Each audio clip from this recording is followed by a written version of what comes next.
sternly stressed that higher interest rates, rising vacancy rates, and inflation are causing extreme pain for over 3,000 of the 4,000 regional and community banks in America.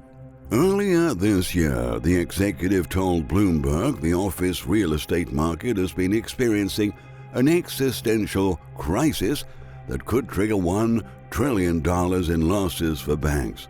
His prediction has proved to be accurate, and given that U.S. banks are currently holding $1.9 trillion on commercial real estate loans that are entering default territory, the system is a fragile animal right now, according to the billionaire investor.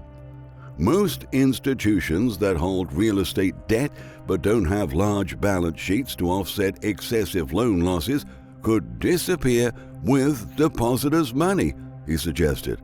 Some institutions are not even expected to survive another month. Sternlicht warned, "I think people are looking for these cracks. You're going to see many cracks develop now," he said during an interview with the press. "From this point on, you're going to see a regional bank fail every day, or not every week, maybe 2 a week."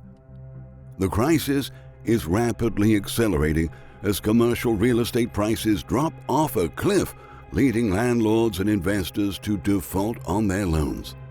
Since 2020, hybrid work grew in popularity, which resulted in a massive spike of office vacancies and left property owners with unprofitable office towers that could no longer pay for themselves. To make matters worse, since the beginning of the Federal Reserve's tightening cycle in 2022, elevated interest rates have raised borrowing costs for property developers, forcing banks to take on more risk. At the same time, higher rates reduced banks' asset values by $2 trillion. According to CBS professor Tomasz Pekorski, this decline has eroded many banks' capital buffers, rendering them more vulnerable to depositor runs and systemic failures.